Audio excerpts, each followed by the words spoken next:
తమిళనాడు రాష్ట్రంలోని కడలూరు జిల్లా శ్రీముష్ణం అనే గ్రామంలో భూవరాహస్వామి దేవాలయం ఉంది.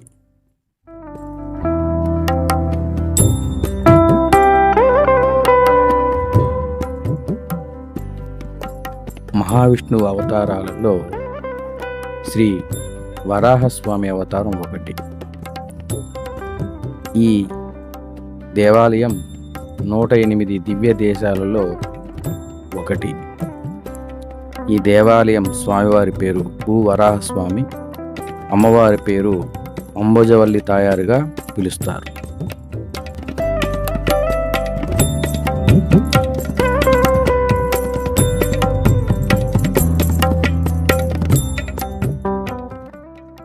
ఈ ఆలయాన్ని విజయనగర సామ్రాజ్యానికి సామంతుడైన తంజావూరు రాజైన అచ్యుతప్ప నాయకర్ ఈ ఆలయాన్ని నిర్మించారు. ఆలయం చుట్టూ గ్రానైట్ ప్రాకారం ఉంది. 16 స్తంభాలపై మండపాన్ని అచ్యుతప్ప నాయకర్ నిర్మించిన స్తంభాలపై సంగీతకారులు, నృత్యకారులు మరియు చిన్న విగ్రహాలు, చిత్రాలు చెక్కబడి ఉంది. చాలా అపురూపంగా శిల్పకళా చాతుర్యం కనబడుతోంది.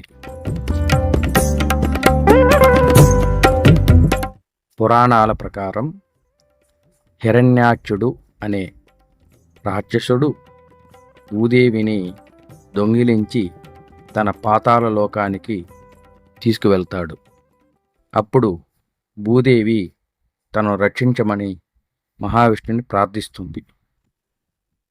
మహావిష్ణువు వరాహ రూపంలో ఇక్కడ ప్రత్యక్షమై ఆ రాక్షసుణ్ణి సంహరిస్తాడు.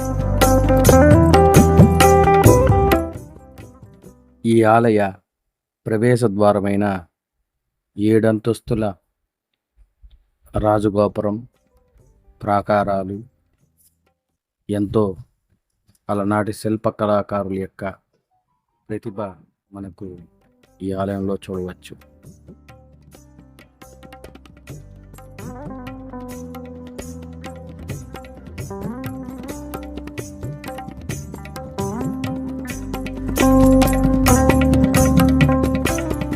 ఈ ఆలయం ప్రధాన గర్భాలయంలో శ్రీ భూవరాహస్వామి వారు 2 అడుగుల సాలగ్రామ శిలామూర్తిగా దర్శనమిస్తున్నారు.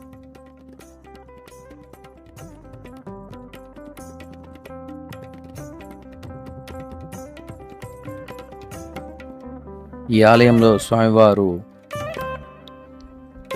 నడుముపై చేతులు ఉంచి విజయభంగిమలో తల దక్షిణ దిక్కు చూస్తూ శరీరం పడమర వైపు ఉండగా భక్తులకు దర్శనమిస్తున్నారు స్వామివారు.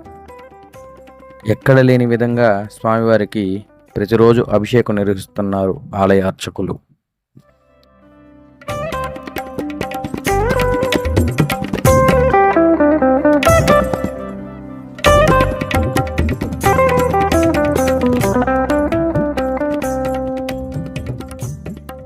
మహావిష్ణువు యొక్క స్వయంభూ క్షేత్రాలలో మన దక్షిణ భారతదేశంలో శ్రీరంగం శ్రీ రంగనాథ స్వామివారు, తిరుమల శ్రీ వెంకటేశ్వర స్వామివారు, వనమామలై వెంకటేశ్వర స్వామివారు ఉండగా, ఉత్తర భారతదేశంలో సాలిగ్రామం, నైమిసారణ్యం, పుష్కర్ మరియు బద్రీనాథ్ దేవాలయాలు ఉన్నవి. వీటితో పాటు ఈ దేవాలయం కూడా స్వయంభూ క్షేత్రంలో ఒకటిగా తెలుస్తున్నది. మామూలుగా తిరుమలలో భక్తులందరూ కూడా మొట్టమొదటిసారిగా భూవరాహస్వామిని దర్శించుకుని శ్రీ వెంకటేశ్వర స్వామిని దర్శించుకుంటారు. కానీ ఈ దేవాలయంలో మాత్రం భక్తులు ముందుగా పడమర వైపు ఉన్న వెంకటేశ్వర స్వామి వారిని దర్శించుకుని తర్వాత గర్భాలయంలో ఉన్న భూవరాహస్వామిని దర్శించుకుంటారు. ఇది ఈ ఆలయం యొక్క ప్రత్యేకత.